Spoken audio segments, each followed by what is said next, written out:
各位你哋好，歡迎嚟到我愛郊遊。平時嚟到澳門，大家可能會喺氹仔嘅金光大道一啲酒店啊、商場揾餐廳食飯。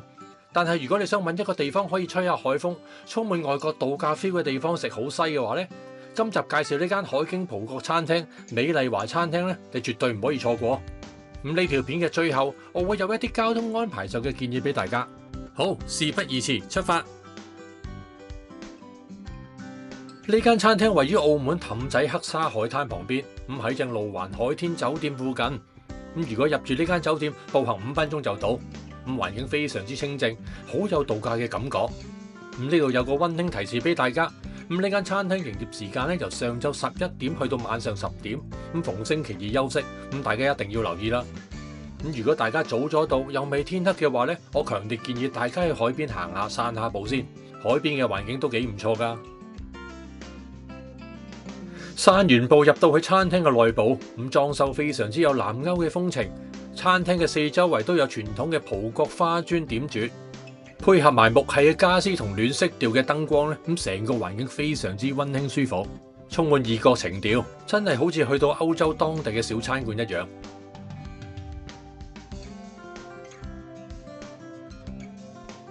今次都幾好彩，今次成功能夠訂咗室內有冷氣嘅座位。咁拍呢條片嘅時候喺6月中夏天嘅時候，咁室內嘅露天座位比較熱同埋潮濕。咁雖然有好多風扇，咁但係如果想食得舒服啲，我都係建議大家訂位嘅時候選擇室內吧啦。好啦，講翻食嘢先。今次我哋一行5人訂咗，咁人數多最好就係可以試下一啲唔同嘅菜式。講到呢度嘅菜式，我強烈推介呢個一定要嗌嘅白酒忌廉蜆。咁雖然蜆肉大小都係正常，但係重點係呢個汁超級 creamy， 奶味香濃，點麵包簡直一流。另外，我哋叫咗個燒牛肋骨，咁叫咗7成熟，火候控制得唔錯，咁仲有些少炭火燒過嘅香味添。仲有呢個海鮮燴飯都係極力推薦，咁食落嘅感覺似湯飯多啲，咁入邊有蟹啊、青口、蝦同埋蜆。用料同埋食落口嘅口感鮮味都好十足，不過大家點菜嘅時候要小心啲。佢嘅餐牌寫住係2人份量，但係上到台嘅時候嘅份量咧大到我哋5個人都差啲食唔晒。咁至於呢碟蒜蓉炒雜菜就係正常味道，而呢一碟燒葡國腸咧味道都幾鹹噶，感覺都係一般般啦。我哋最後嗌咗3樣甜品，咁分別有木糠布甸、焦糖燉蛋同埋蜜糖布甸。嗱，講真，呢幾樣甜品真係一般，咁大家可以慳翻個肚啦，唔使落單。咁價錢方面，呢一餐平均每個人大概400蚊左右，對住咁靚嘅海景嘅餐廳嚟講，咁收費都算係咁啦。總括嚟講，白酒忌廉蜆或者叫廚師炒蜆，咁燒牛肋骨同埋海鮮燴飯啦，呢3味菜式一定要試下。咁飲飽食醉，咁當然要解決交通嘅問題啦。呢個位置比較偏僻，咁接落嚟嘅交通安排，大家一定要記低佢啦。去程嘅話，如果你喺氹仔出發，可以乘搭21號嘅巴士，咁喺金光大道倫敦人嗰邊上車，記住係倫敦人嗰邊上車啊。咁去到路環海天酒店1號站落車，行5分鐘就到啦。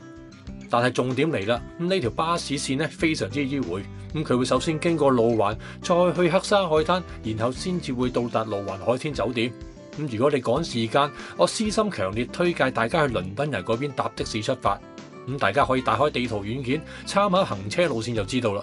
由呢個的士站出發去餐廳嘅路線咧係最直接嘅，可以幫你慳翻唔少路程同埋時間。至於回程方面，除非你係好彩有的士經過，否則我建議大家乖乖地去搭21號巴士。記住係由九澳油庫總站開出嚟，去到第5個車站，即係路環海天酒店2號車站，上車去巴角方向行。沿途會經過氹仔熱門嘅車站，例如新濠影匯、巴黎人、威尼斯人等等。跟住行過舊橋，去到澳門半島嘅新葡京酒店啊、新馬路、沿海一直去到媽閣總站。